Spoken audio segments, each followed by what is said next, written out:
Welcome to the Nerd Party. I'm Darren Moser. I'm Philip Gilfus. I'm Daniel Prue. And this is City Alpha 3.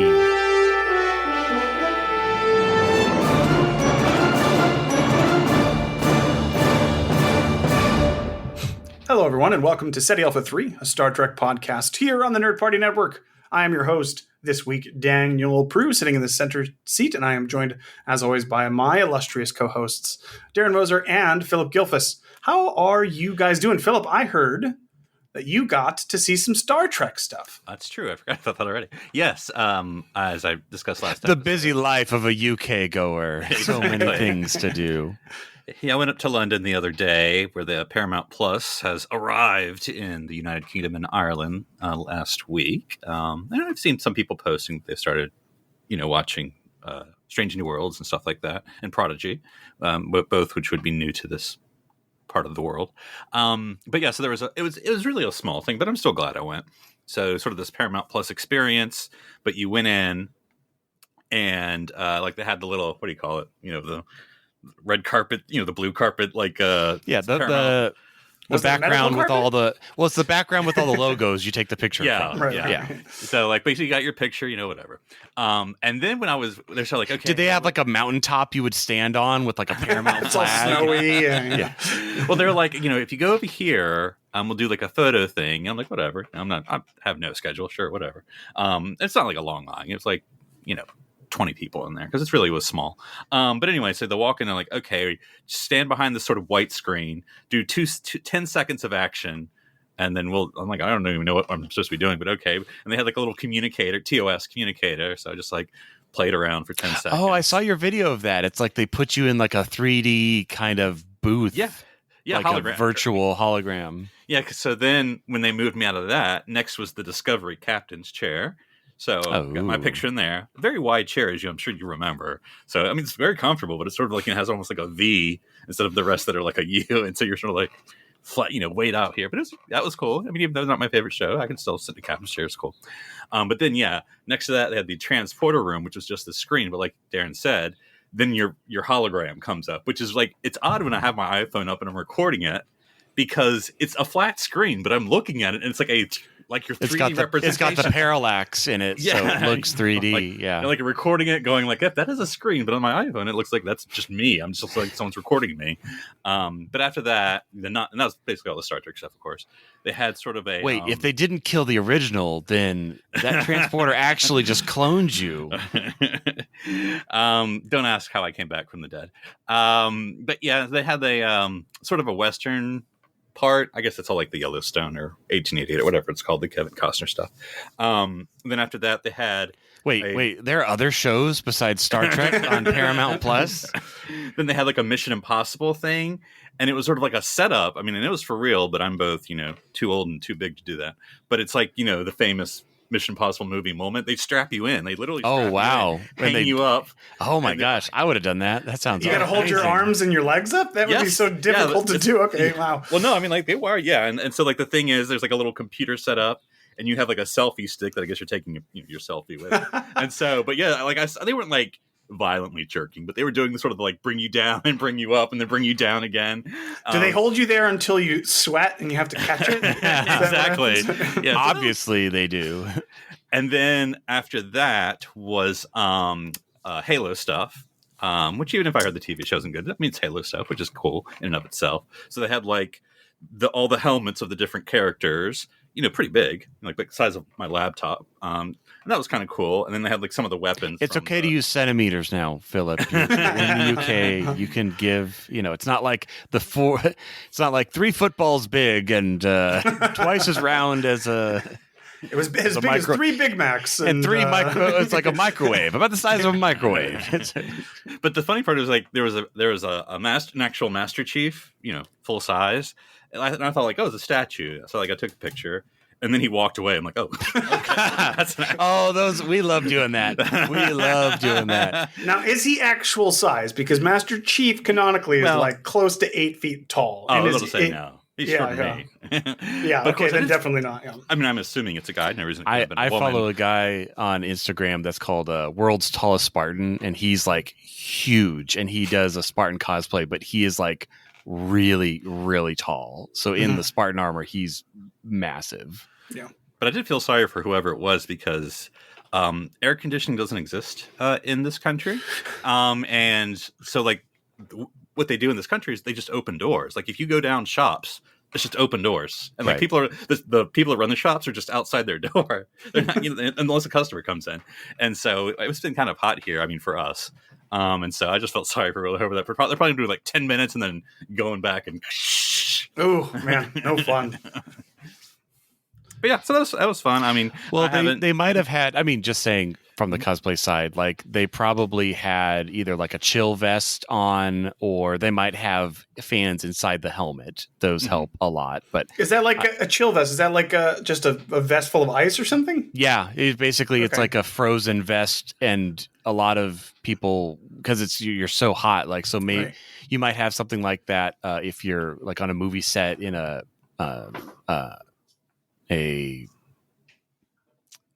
spacesuit.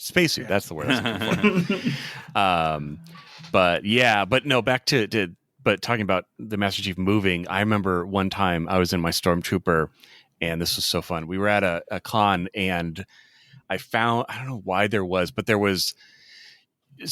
pipe and drape, which is a thing you use to make like a simple backdrop of a curtain with like a piece of pipe kind of supporting it.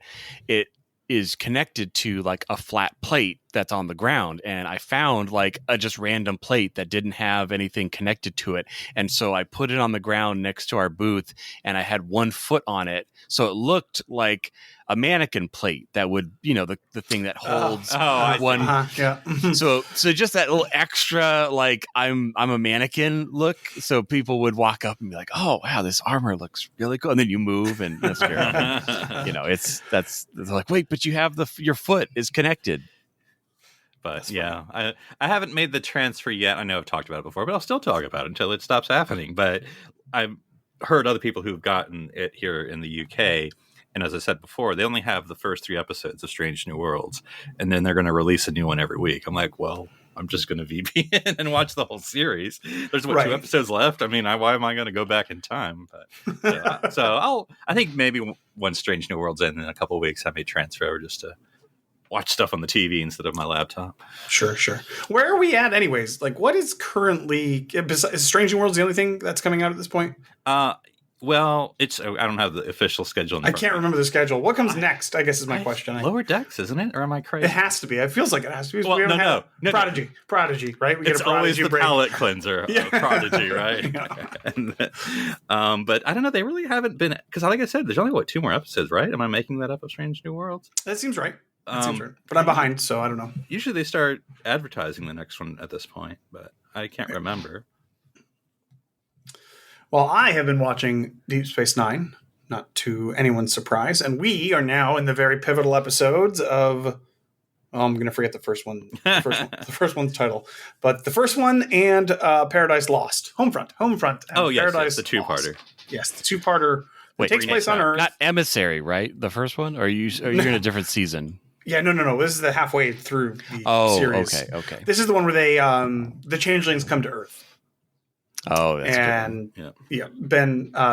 Joe Sisko refuses to take the the changeling blood test, and we get to see this is the most we ever see of the president of the Federation, who's headquartered in Paris and is an alien. And that I only bring that up not to be speciesist, but because it's actually a plot point in the episode where they say the bad admiral says he can't love this planet and protect it as well as one of us because he's not from here, and which was interesting. I thought that was really weird, but anyways, it's depressing and sad. Probably the part of it I would imagine, and I don't want to speak for you, Philip, but it's kind of that part of Deep Space Nine that I think a lot of fans, the fans that don't like it, this is the part that they don't like. Where it's like it's Paradise Lost. That's exactly what's happening. We're breaking Earth and stuff like that. So, but it is an interesting pair of episodes, and Odo's there, and he's gets to do his Odo stuff. So, very pivotal for Deep Space Nine. But that's what we're on now. Yeah, I always go back and forth, and there's no right answer, and they did it the way they did it, and I'm not going to complain. But like in Star Trek, what if they never showed Earth? Because in your mind, it would just be, you'd have to pretend or make up. How is it so perfect now? Because you can't, and it's hard to show, right? I mean, and that's the problem, right? You can't show this is our socialist paradise, whatever it is, because nobody knows what a utopia would look like how that would right. Would and exist. once you show it, then they'll be like, well, what about skyscrapers? What about skyscrapers equal utopia? That's what we know. Well, and that's what's so interesting too is that most of this, half of the scenes on Earth take place in San Francisco, and half of them take place in Paris. I New guess Orleans. That's New Orleans. Oh, yeah. that's right. And that's what is so interesting about that slice is like they don't address how this works, like because there are line chefs and waiters and busboys and stuff. It's like, well, why would you do that? Right. Like, I mean, I get being a chef. Like, if you love being a chef, yeah, absolutely. But absolutely, but like, who loves being a waiter? Yeah, well, like I mean, it's a major difference between still. Nothing's changed. Oh, well, it's the big difference between Star Wars and Star Trek. Is Star Wars fills that role with droids. Right. And I'm not saying Star Wars is utopia, but I'm saying Star Trek never, maybe in the recent ones where they start to add like the synthetics, but before that, like there is no slave class to perform the jobs that we don't want to do, and they never address it. It's just like, if you don't, and how would we treat that race? If you don't, you don't have money, but it asks the question. Service. It's like, why would you want to be a busboy at a, now granted, like if, you still have scarcity, like there's only one Joe Sisko, there's only so much time he has in a day. So if you want to be like a chef like him, and he's like, you got to work your way up because I only have so much time, I can only support teaching, or sharing my recipes with these, chefs. And I'm just guessing, like, maybe it's some sort of hierarchy like that. But I don't. No, there's no good answer. What if it's really, and I'm by no means expert. What if it really is like a communism? Like it's like Joe Sisko was allotted, you are chef. And then like there's only 2 assistant chefs and you are slotted in. Like we don't get that behind the picture, but that's really what's going on. But it's just like, it's presented in such a way too, where like Ben makes a joke about this to Jake before they leave, and he's like, I don't want to go and peel potatoes, and Ben says, well, you're old enough now, you'll wait tables now.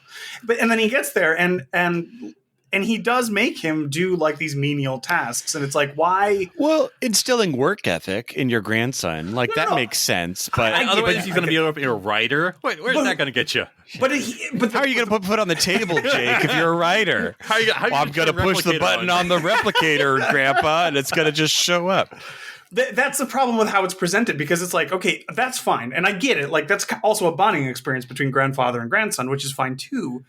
But he acts like the grandfather acts like it's like he's in desperate need of this help. Like no, I need you to do this, or we'll never get all the stuff out on time, or whatever. And it's like, who does this normally? I don't understand how this works in it's a good question. A regular situation. So whatever. And I think one thing, I'm going to give some credit. One thing I think Discovery shows well is that they do embrace, I mean, what do you want to call it? Robots? I mean, what do Yeah, they the dots. Yeah. Yeah, I mean, what we would call droids in Star Wars, I guess. But like that they show automation, right, assisting things, that it's not, the little bots doing little things all over. And that's true. There is kind of a duality in Star Trek where, you don't need restaurants. You don't need like transportation and things like that. But so I don't know, maybe this whole subculture has started for the people who want the old ways or the real, because it's like you go, obviously you go to Cisco's because he's cooking the food and that's what you want, and that's fine to want that. You don't have to eat that food because you have replicated food, but yeah, there's still that little bit of a in between of like, well, then are there people who really just love the idea of working at a restaurant and that's their, I mean, granted, although that I don't fully dismiss that because, you know, it's been shown like if you cover someone's basic needs where they can literally just choose what they want to do, like, of, you know, there are people who love working in restaurants and they love that energy and they love that, but it starts to break down a little bit towards the menial tasks, but they still need to be done. So I don't know. No, I don't know the answer. I can totally see that Joe Sisko, he calls himself a Luddite in the episode. And like, I could totally see him like, I don't like replicators the same way that Bones didn't like transporters. Like, I just don't like them and I want to create something authentic. And he's really good at it. And he's like, it's like, well, you can't really cook with a replicator. It's right, totally exactly, different. Exactly. I mean, well, hang on. It's always burning the pot roast, so, you know. But it's like, and I can see that. And I can see also other people liking that experience. Like imagine, like you say, if you could go to dinner and you could just make your dinner out of the box in your fridge or in your kitchen, Never leave that. Or you can go to a place with people and interact. Yeah. And obviously, he's a character, and it's like all the an experience. extroverts. Yeah, they want to go to the restaurant. Exactly. God, it must be so exhausting. You know, it makes me wonder though, and I don't know if this like it's all human customers, because I'm thinking if you're a chef in the 24th century, unless you're like really nativist, like you got to know who takes what. Like, can a Klingon eat this? Can a Andorian eat to this a spice? Point, yeah. Can a Tellarite? Or else you have to be like human only. I mean, like, you know, you have to have that knowledge of gas. Well, that very thing is addressed in this episode because Nog is on Earth, and it turns out he actually goes to Cisco's for lunch all the time, and Cisco has started importing actual live tube grubs for Nog to eat. So yeah, I think I imagine he's one of those guys that like prides himself on that sort of stuff.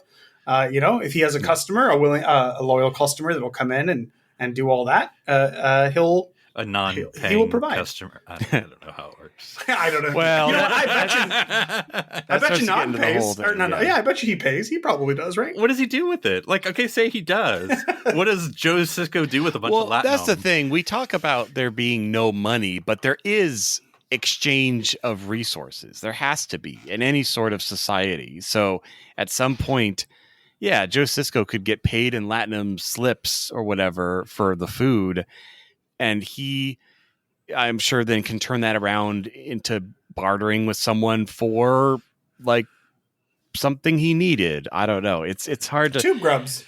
Yeah, the tube grubs. That's true. He could use that to pay for tube grubs. Well, see, and I almost not to get too.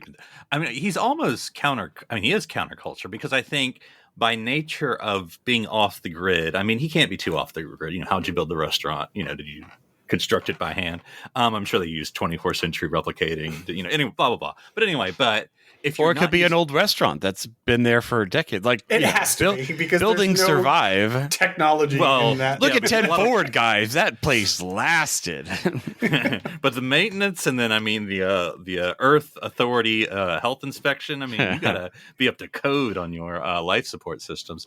But I'm thinking if you're refusing to use replicated materials and then you have to use real food, I mean, someone's got to grow it. Yeah, and so are you doing it on planet, and then, or if you're doing it off planet, and like in other words, you're recreating capitalism. You know what I'm saying? Because then you have to barter, or you know, so anyway. I mean, I'm not saying it's not interesting, but it is a counterculture to like it'd be like on a hippie commune now. Like, okay, it's fine, but it's weird. I think there's yeah. I mean, we don't know the full geopolitical landscape of the Federation, but I wouldn't go so far as to say it's still capitalistic. I would say that there is still methods of exchange, you know, because we keep using the example, which I think is a great example of Joe Sisko's restaurant. And yeah, it's like he needs his potatoes. Well, there's got to be someone who grows potatoes, who enjoys growing potatoes, and he's on the list to receive those potatoes. Now, so how far does his Ludditism go? Because in Picard, we see droids harvesting and transporting grapes. That's true. So, well, Picard's not a Luddite.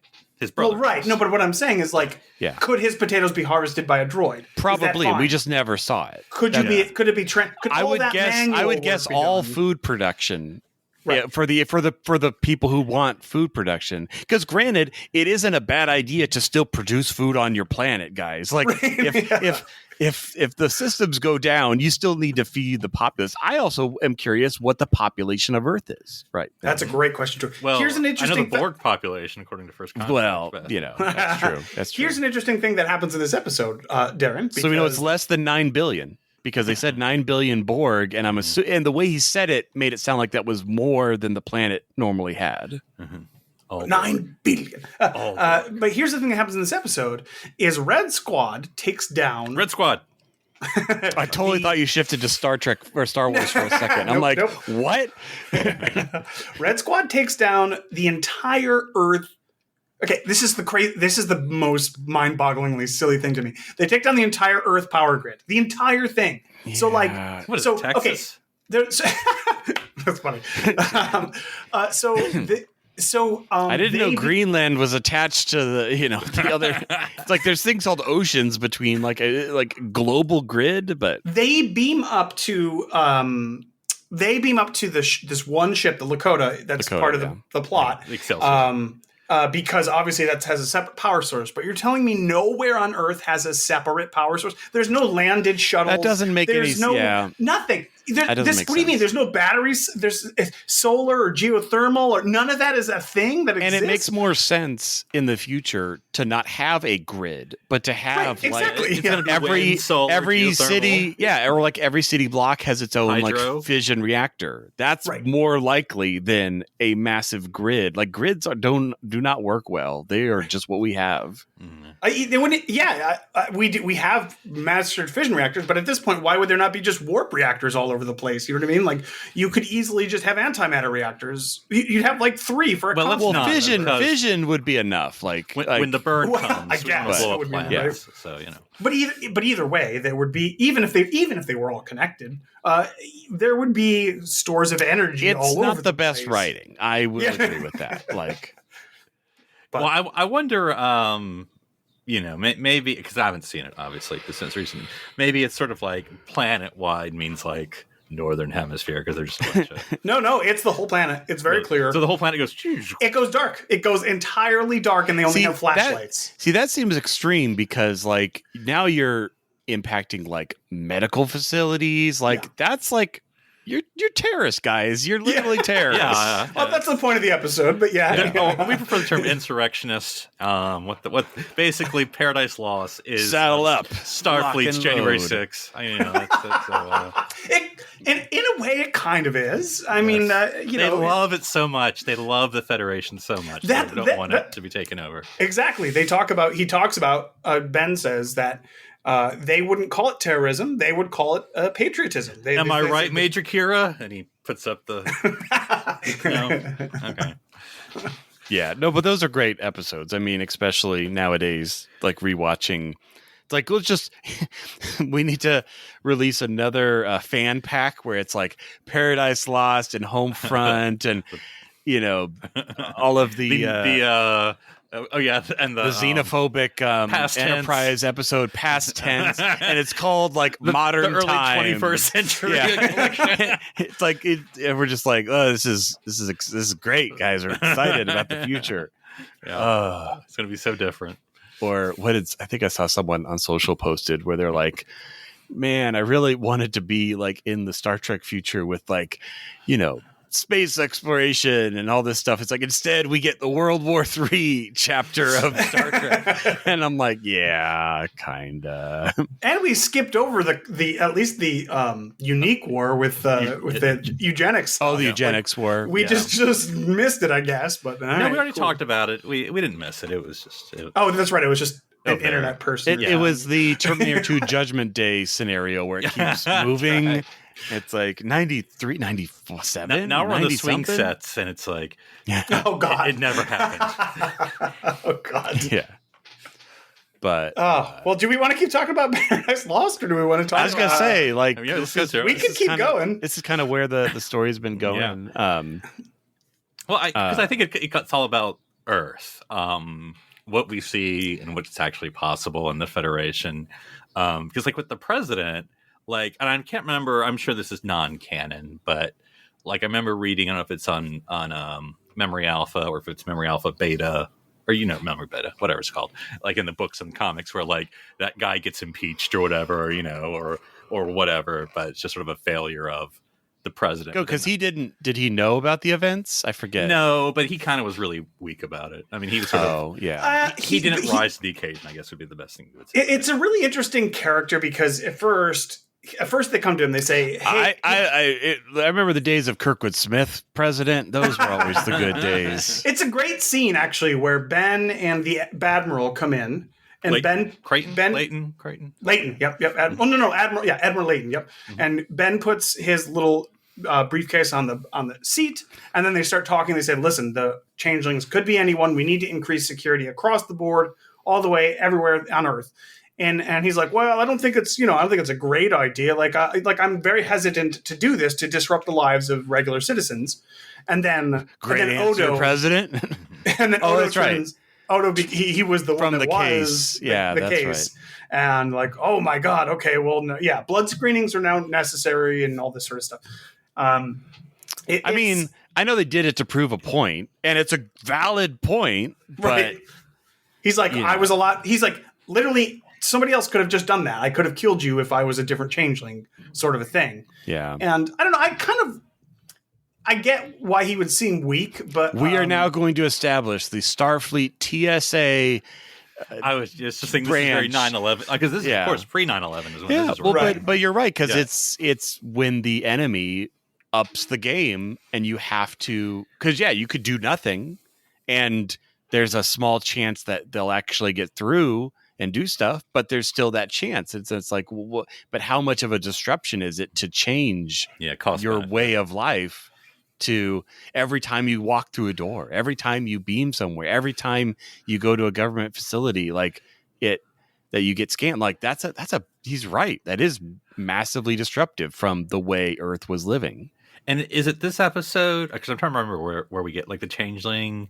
Is it this episode or another where the changeling, like we only had like 3 changelings? Yeah, that's at the end of it. We haven't gotten there for this watch, okay. But it is. That's the last line where he says, "Yeah, he's basically like we destroyed your culture." And we didn't. Because there are changelings there, and they do a little bit of bad stuff, but they're not nearly the army they're fearing, right? Because they know, like, the fear is going to do more damage than they ever could. Mm-hmm. Yeah, I mean, it's there's a lot of commentary going on there, like about like nationalistic politics and stuff like that, like who's one of them commies kind of a thing. But it's like it of course in a Star Trek way, because literally these people can become you. It's so that's obviously a little bit more dangerous, than that sort of a thing. But it is scary. It's what would the fear of you don't know who is a bad guy. Yeah, you can't trust anybody. Right. Even people you think you know because they could be a changeling. And to me, I remember watching the episode and who wrote these episodes? I need to look. That's a good question. Yeah. And seeing kind of both sides, because obviously, I'm not like, yay, police state. But then I remember the scene where with Ben and his dad, and the dad just being like, I'm not going to do the blood test. And Ben's like, you're going to do the blood test. And this is why. And I think Ben had a point. Like, I mean, I get it. I mean, again, as I defend the police state, I'm not saying, but I'm like, just do the blood test, Joe. It's not like the walls of Gibraltar will not fall if you just take this blood test. And it's Ronald D. Moore. I'm not. That's not surprising at all. Yeah, that's not surprising. I'm like, I could almost call it. I could almost put money on it. Yeah. Ron, you did a great job as usual, but the planet-wide power outage, I think that needed a little bit of work. It's not, that part is not meant to be thought of too much. It's literally I know. Like, it's the greater themes, but it's like, I don't know. What do you get? Like, do you guys? And again, I kind of alluded to this a little bit earlier, but it kind of feels like the natural extension of the Dominion / Founder storyline to have something like this happen. Mm-hmm. Yeah. But it also feels like you're kind of something about Star Trek itself. I don't want to say has changed, but like the idea of this future world where we kind of got it all figured out. Everybody's kind of level-headed and reasonable, right? Like, you know what I mean? Like, but it was external threats that were satisfied. But yeah, modern Star Trek is much more like, well, we're actually not as utopian as we led to believe, and it's internal threats that are and our differences internally. That is I agree with you. That is a shift in modern Trek. Because I think what the challenge to me, no one else but me, about these kind of episodes, I would wish that what Admiral Layton's bringing, that energy, which again is hand quote bad, but we understand, hand quote. I would rather it not come from a Starfleet officer, or a senior Starfleet officer, because our hope would be that a senior, whether it's a captain, commander, admiral, this is the cream of the crop of Starfleet. These people embody the Federation values.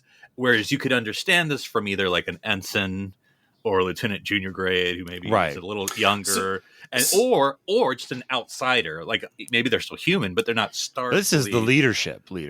Although we've had that a lot in Star Trek as admirals. It's always So maybe you peak at captain and the goodness, and then when you get to admiral, you start to slide down. You're just too old. They should just have mandatory retirement after. You either oh yes, die as a hero, or long enough to become an admiral. One other thing, I looked it up. So Ira Stephen Bear co-wrote Homefront. Ronald D. Moore did the next one with Paradise Lost, so he didn't write both. But you're saying something though, Daniel. I was, and it's escaped my brain. I mean, that's always a group effort, though. So who's ever named doesn't always tell. Oh yeah, no, I'm just saying I wasn't trying to credit Ronald D. Moore for doing all of that arc, because it's actually rare. I think that they all hate that both much of them writing. hate Utopia, so it is so we have the famous scene, the famous speech from Sisko. I can't remember what episode it was, but it was obviously before this one, and he goes, the problem is Earth.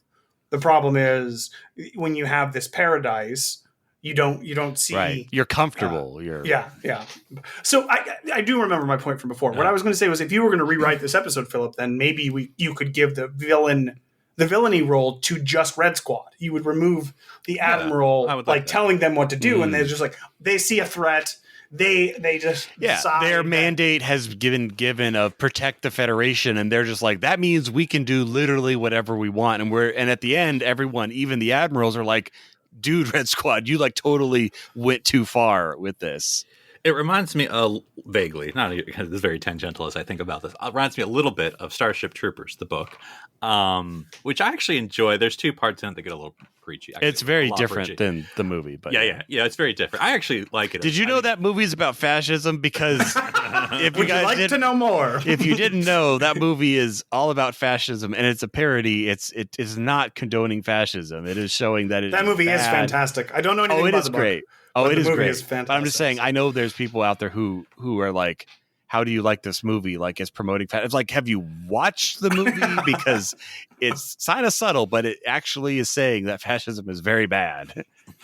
But because, I mean, it's kind of like the movie where you have, not really, but because not really like the movie, but it is, because you had that the teacher figure who then later became the commander, but I think it's two different figures. It's the George Feeney paradox. He keeps following him throughout his life. But I think you could have follow loosely episode title have Admiral Layton be not fascist, but that he's preaching in a good way his students the values of the Federation. That would be interesting. Which I want to see a poli-sci class at the Federation Academy. Oh wow, that'd be okay. But Red Squad has sort of twisted that into we must protect, and what is it's sort of like a Garrick thing, what will you do to protect, blah blah blah. And so it's insidious with the bubbles, and because then the story could be that you almost think it's the admiral calling the shots, and you don't find out till later it's just been Red Squad who twisted everything. The captain of the Red Squad went too far, usurped their authority, and it's well, that's what you taught us, and then that's the reflection. And it's well, you're not wrong, but you didn't get the message I was trying to teach, which is Earth's first or whatever. Yeah. That's a cool twist on it. I think that as it works now. But no, we got a Red Squad episode later, so don't do it all. That's true. That's true. We can't call it Red Squad. Yeah. Late. Go ahead. I was just saying, there's also, I can't remember the name of the episode, but there's the xenophobic Enterprise episode where Phlox is targeted. That's the last two. Yeah. The last two. There wasn't another one after that. Oh, you're right. Part of what was it called? I can't remember now. Yeah, there's a specific name of it. It's the one with Terra Prime. Terra Prime. Terra Prime. Yep. And the one before that, and you get a lot of that like Earth first, and we're like, yeah, that's not good. Well, and you shouldn't be thinking that. That I mean, just talking Earth. That again, it's not my favorite, but makes sense. We know what it's trying to say. I mean, obviously, I think it's exaggerated. I feel like if they didn't exaggerate, I wouldn't have a problem. But I get it because it's post-Zendi War, and Earth is Earth. I mean, Earth is still in the reactionary. It's still like 90% human. At that point in time, there's they don't have quite all the creature comforts yet, but they're pretty it's not much the Federation. There. I mean, they haven't made that leap. Which I think, that's true. We're not part of a greater conglomeration of planets. It's just Earth. Yeah, and so because I think, and again, without getting too deep into it, I mean, once you make that leap from Earth to the Federation, where you're quote unquote giving up things for something greater, collective security, collective whatever, that's a psychological leap, both individually and in society. Whereas Earth is still Earth; they haven't made that leap yet, and so they're very much. I mean, and plus from an alien attack, you can see. You could do the questions. Is it worth it? Why are we having a Starfleet? Isn't that just going to send them here? Which is what they do in the episode. And that's a very common question, even in reality, of like, the balance between serving your own people and doing things for the greater good of your society or planet or country or whatever, and there's always going to be that tug of war between those views. Yeah. Like living in a and again, I'm not going to get into it, but living in a country that has left the European Union. What country would that be? And then seeing a country like Ukraine who's trying to join the European Union. So, it's obviously two different situations, but at least you see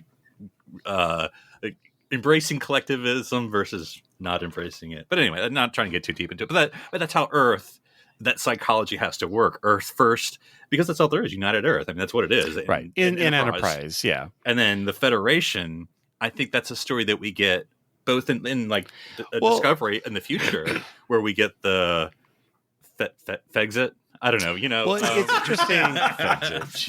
Well, it's interesting. It also makes you think of Star Wars a bit. And one of the things that they kind of added in the sequel movies, which was an interesting concept, because you have a galactic republic, a new republic of all these places, is what they did is they would actually move the capital around. And so in the time of episode 7, Hosnian Prime is the capital, and that's one of the planets that gets destroyed in the movie. But their point is, like, we can't just have it be Coruscant all the time. And so it almost makes me wonder, like, should the Federation move? It's like, keep Starfleet Academy. Obviously we talked about expanding the campus. Yeah, that's right. Where do we put it? Beta Z? Alpha Centauri, I think. Alpha Centauri, that's right. Which is still, I mean, same neighborhood. But but that would be interesting, is like, what if the Federation used this? Because, imagine the not Starfleet headquarters, but Federation. Federation headquarters. The Federation Council. Is like not on Earth. Like, don't put them always on Earth. No, it's put in them Paris. on other places. It's like which is another country. Which is on Earth, Philip. I'm from Missouri. You need to watch That's Star on Trek. Earth. Yeah. It's all North America. But that would be interesting. Like, or even rotated around the 5 founding planets or something like that, Or I mean, come on, this is actually way easier to do. You put the capital on, like, you create a huge space station, or you want a DC of the Federation. We create it's not a new part district. of a planet, but it's well, yes, exactly. That's what you it's would not do. a planet, but it's a Yeah, I know. What you do is you find it on man, it's tough to do. Wait, this are you saying you want to build the Mass Effect? The moon is not far the Citadel. enough. There you go. The Citadel. Yeah, exactly. Why? Because that way nobody has that Okay, then where is the Citadel? That's the same question. If it's in orbit of put it- it Earth, you floats didn't around. didn't change anything. It's an orbit around the center of the It's galaxy. an alpha quadrant 1 year, beta quadrant another year. What, it's just like towing the line back and forth. Well, technically, between the two- Earth is technically. I know, on the line, technically, but, yeah. As Earth turns, I'm sure it moves between the two quadrants.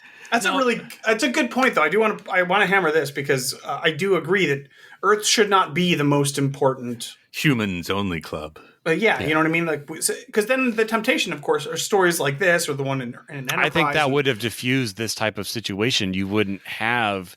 I mean, granted, you still have part of it because if Starfleet is based on Earth, like Starfleet's the military, right? You know, they say they're not, but they are, and you know they're going to treat Earth like their home base, right? Yeah, but I think it you know, you can have. Just like, I mean, not that I'm saying America's all great, but like we split ours. Like New York is the financial capital, DC's the government, you know, right? LA is the culture, you know, like we don't have it all. Like London is one thing. We don't, you know, London's it's the financial everything, and the capital, and so. But I think that's true. If you split it like the Federation, you know, maybe Earth is Starfleet, and then you know Vulcan is the Federation, you know, and or whatever. Right. Trying to think of like third things like although is the I can totally see the way that this Utopia is over in Tellarite, you know, so you have different. Yeah, exactly.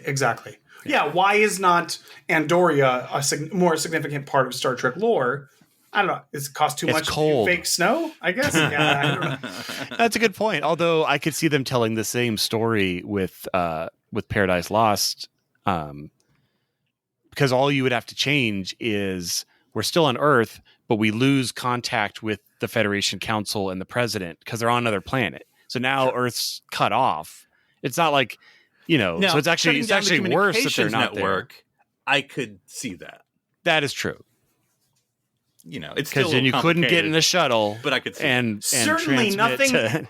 Certainly nothing in the orbit of Earth would have lost power. So all of the space stations and orbital defense. Oh God, they found the whale probe again. The moon was also probably just fine during this entire time. Like, could have. I know. I mean, you could really see them because it's dark. That's no the light thing, pollution. though. You could see the moon. Like we're perfect. not.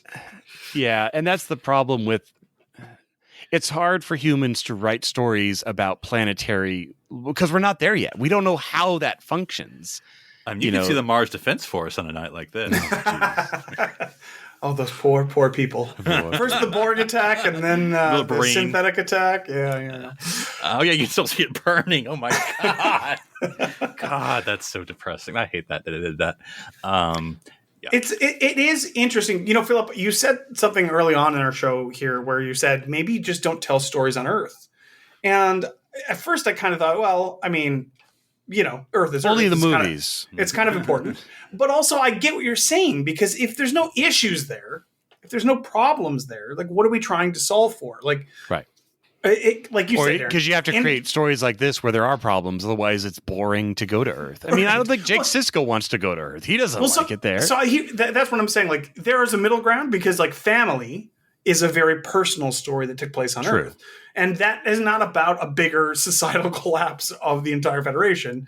It's about a very personal, you know, thing that happens between Picard and his family. So I think you can still include Earth, but it doesn't have to be the be-all, end-all like it is in this episode, where it's supposed to be a stand-in for galactic Federation society, where it's like, nah, okay, now it's too much. Now it has it, because let's think about this. Just in TNG and Deep Space Nine time period, right? Just in that, we're going to exclude the TOS stuff. But in season 1, we got Conspiracy, which happened, right? Yep. In season 4, we got a Best of Both Worlds, because the Federation president is like, so we're wondering, like, how many times do we actually go back to Earth? And it is when we go back to Earth, and it's a terrible event, and it's awful, and things are terrible. We never get a good reason. Yeah, it's never. Well, it's like never you said, family is one of the rare exceptions, right?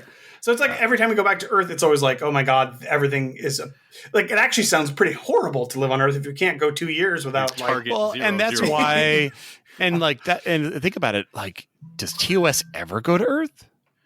They must. I mean, they do in the movies, obviously. No, but in the show, because that's the whole point, is you're on this 5-year mission out exploring. Right, like the whole point is that you're not, It's like that Enterprise episode where they're like, actually, your weapons aren't good enough. We're going to call you back. It's like, why did we even come out here? Why did we even go this direction? We got to backtrack all this way. I mean, Warp 5, it's not that far away. So. Well, it's Neptune and back in 3 minutes or something. Now I'm curious, Daniel, because I know you usually think about this. So when they're doing the DS9 episode, calling back to that, it's the Federation president they're talking to. So does Earth not have an authority? Like, in other words, it's really interesting. Yeah, it's a good point. Shouldn't there be an Earth authority? Is it like the governor of Earth? Yeah, he's not involved. I mean, I'm saying there probably would be like a governor. Yeah, Vulcan has their person, or a representative of the. Or is it like DC, where it's like you don't get a representative because you are literally where the president is, so he gets jurisdiction. Yeah, but even like is Earth DC? Is that what it is? But Earth is DC. Earth is kind of DC, Philip. Wow. Even DC has a mayor, and that mayor has political power and political clout and can do things. So who's the mayor of Earth? It wouldn't be a mayor. It would Admiral so and so. Would it be a president? Would it be? What would you think? What would be the governor? Well, I mean, you can call it whatever you want. But, yeah. I mean, but what would be the is there ambassador of Earth? Who does he represent? On the council. On the council. Ambassador to Vulcan. Yeah, that's what I'm saying. There should be an ambassador of Earth on the council. But he can't be an ambassador of a place that he is. I think about like the UN. No, that's fine. The UN is in New York. I mean, America still has an ambassador to the UN. That's fair. Yeah. I guess you're right. And if you have a conference on Vulcan, there's not going to be no Earth ambassador there. No. But okay, hang on. Because even the ambassador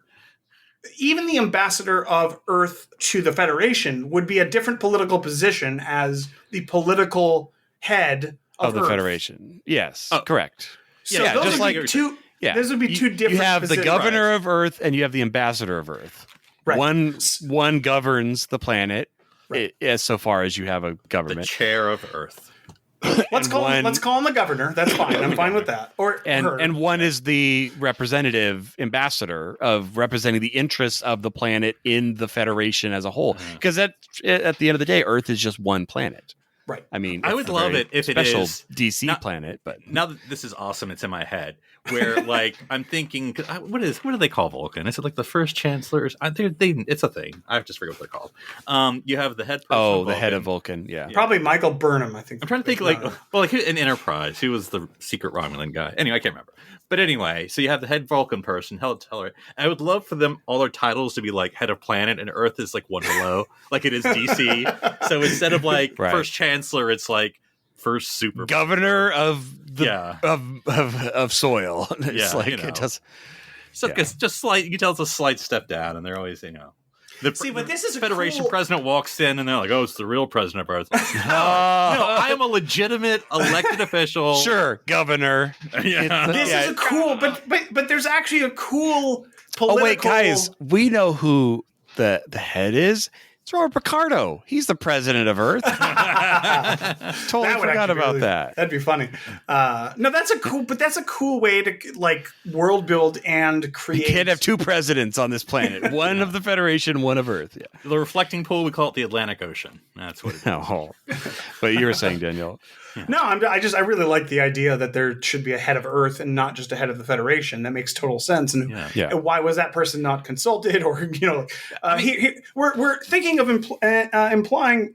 implementing martial law on Earth. Do you have an opinion? Because I mean, like, and flip it around. The president of the Federation is like, we got a problem on Earth. I was like, I got a problem on the other 132 planets I have too. I mean, like, okay, let me put it on the list. I'm sorry, the president is way too calm in his office. There should be like 800 aides. Like, oh my gosh, how much does this guy have to do every day on the Beta Z moon and whatever? Although, everything. Granted, that's the other interesting thing about the Federation. I mean, you have a president, but it's not like he has ownership over the other planets. The other planets are still self-governing to a major degree. Except and Earth would be too. Every planet would nobody would sign into a federation to give away all of their autonomy. And the Federation Council has to approve Earth's budget. I mean, this is just budget of what? There's no money. There's no budget. No, I'm just kidding. Obviously, it's some sort of this guy. Honestly, in the episode, the president seems pretty Bring inept. back Kirkwood Smith. Bring back Kirk. No, But I will say I know it's a different there's- era. But There's one line that he has that really actually makes me like him a lot, because he says, I never sought this position. I didn't. I was fine being a representative of my planet, Council, right? and that was it. And they put my name in, and I almost drew it out, withdrew it. And I'm like, okay, I like this a guy. Goblet of Fire situation. did you put your name in the president? That's what I was thinking too. That's funny. I'm trying to look up the president. Oh, the president here. If I click on it, Yeah, Does it say what species he is? Because I don't know. that's what I'm looking made up actually. because it does make me like, is there a vice president of the Federation? Is there like? Oh, there's a president of Navarre. So Navarre has a president too. Well, that's a bad example because they fexited, Because I think it's No, when I click President of Earth, it shows Dr. Louis Zimmerman, human. That's not what I want. Because I think in Discovery, as much as we want to whatever about it, in the 30 whatever century, Earth is back to being insular. Like literally, they have a shield around the planet. And then That's true. Of course, we eventually do meet the president of Earth in that situation. So yeah. Okay, President of the United Federation of Planets. Oh, apparently Jonathan Archer was the president at some point. he was George Washington. That's we right. knew that. Yep. But to me, it's Because also, he signed the charter. You get an instant in win. 2293, we have the Federation, which was the Kirkwood Smith one during the Klingon. Andorian, or Hang on. Does that mean Shran could have been president number 2? possibly. I That'd could be see that. awesome. I could see him being president. Because I mean, if you're Where's that short trek? Yeah. because because are we saying Archer is the first president or just a president? I assume he's the first one. I'm I assuming think so he's the too, but I first, don't yeah. Because then who's his vice president? Because he's going to pick, being Archer, he's going to pick an Andorian or Tellarite or Vulcan. Oh, he's used to a Shran. Vulcan. He's going to pick Shran as I his know, vice he's used to a president. Vulcan. No. I hope he picks a Tellarite. That's what in my head canon. They They would be insulted if they didn't get picked. So Yeah. but I think if I could go back in time, because of course it's starts off as a U.S. show. I mean, still a U.S. show, but it you know what I mean, Star Trek. But I'm surprised they wouldn't have gone with a more parliamentary system. There probably should be prime minister of the Federation. Yeah. Okay, so it was held by Jarash Inyo. He was a Grazerite. What other? Don't blame me. I voted for. The other guy. Yeah. Yeah, I don't see too many appearances of this. Oh, Yeah, he was in Discovery Lethe. Oh, the actor? No, just they're saying that they referenced the planet. Oh. Oh. Okay. Oh, okay. But That's yeah. a deep cut. Because they then. look like goats, I guess, a little bit. the aliens. And then, so he's the main one we see during kind of like you said, the DS9 time. So we don't really see the president in TNG time. Ever. Yeah. No, not at all. Yeah. And obviously not in Voyager, and then We only get it in the TOS movies, and I'm pretty sure this episode. and Discovery with that. And then, of course, in Enterprise. Oh, that's right. And then this Or not Enterprise, but... this character left. He left a few years later. Well, I think that 31 was in his cabinet and helped push him out. Section 31. Yeah, Section 31. Sorry. So anyway, but I don't. It just doesn't make sense that Earth wouldn't have its own authority because Federation's has other things going on. Right. And you would need a governing body over everything. That's fine. Yeah, But, I mean, it'd be like, I'm sure they wish they would, but it'd be like the president of the United States being like, "So what's going on in DC today?" right. Let me see what's going on in the city council. Oh, agenda. so after, I guess in one of the books or something, after Jarash Inyo, he was defeated for re-election, and Min Zif was a Bolaris. So a Bolarite, a Bolaran? I forget. Bolian, that's the word. Was the next president after him. That's kind of cool. if you remember, and I never finished it, which not that it was bad, I just never did. But Darren, if you remember Prometheus, they kind of get into the political situation a little bit. Because I think it's like post-assassination of a president and something like that. Prometheus, the alien movie? The Star Trek. It's a book. Okay. Prometheus. Oh, I don't know if I went with that one. Oh, the Prometheus. Oh, I think I might have read that one. Yeah. But anyway. Well, I think, you know what? Honestly, coming away from this, I think I agree with Philip. We don't need Earth stories. Unless Where's the Earth Defense Force, huh? Yeah. Where's that short trek? Why are we spending all our money on Mars? Look, bad guys are only going to come from that direction where Mars is, and You're they thinking can stop them. If they survive the asteroid belt, they'll be also beat up, and then you bam right when they come out. It's not how the asteroid belt works.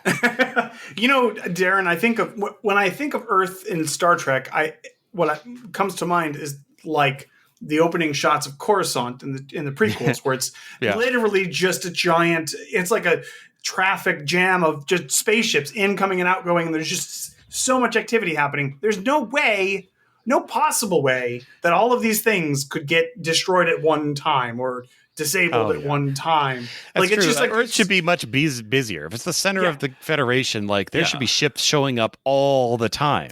All the time. They have a huge space dock. I know they have. But there's got to be like 8 of those space docks. McKinley Station. And you have the moon. And I know there's, I know the main difference is also that Star Trek has transporter technology. So obviously you don't have to have a ship to get everybody everywhere, which would cut down on air traffic. But a cool 5-minute music blaring looking at my ship. Hey, yeah. Did you see those little mini ships going everywhere? What if you just what if you came into the Sol system and you had to park at Jupiter? Yeah, but you had transport systems to get all the way to Earth, and Jupiter just has the Jupiter parking lot. That'd be awesome. Yeah, I like it. Exactly. You know what I mean? Like they paved Jupiter, and that kind of makes sense. Like you're not allowed closer than that to Earth than Jupiter orbit. And then as soon as somebody breaches that thing, everybody... Mars defense perimeter activated. Mars is the next in planet. Yeah. Oh, no. But anyways, okay. Well, that is not what we're actually going to be talking about tonight. No, I'm kidding. That is where it is what we ended up talking about. We're wrapping up. Any closing thoughts on just the state of the Earth in Star Trek times and how we can make it better, or any other political positions you would love to see? Maybe hashtag Earth first. Yeah. Well, don't say that. Don't do that, Phil. Yeah. No, I think this was one of those fun discussions that starts as a slight talk about what we've been watching and then turns into an entire... Next week, why Andor is the California of the Federation. Wait, what? It's frozen there. It's like literally the opposite climate of the entire California. It's fine to them. That's true. That's true. There's probably parts that are less frozen that feel like California to them. But maybe. That's true, yeah. But anyways... Philip, if people wanted to find out what political position you hold, how would they find you? They can find me at NC Public Servant, and I'm all about EarthGov. And Darren, if people want to find out what planetary body you protect, how would they get a hold of you? About the Plutoans, we're all protecting them. They can go to drsci-fi.com, DRSCIFI. And if people want to get a hold of me, they can find me on Twitter at OneUpDan. That is the number 1, not the word, as in Earth is the best. Earth is the best. Okay. No, see, I can see Pluto has problems with their representation, because are they a state or are they not a state? They're the Puerto Rico of the Federation. We all can say that. Yeah, they were a state, and then some guy came along and just said they weren't. So what do we do now? I don't know. All right. That's funny. For this week, I'm Daniel Brew. I'm Philip Gilfus. And I'm Darren Moser. Stranded here on SETI Alpha 3.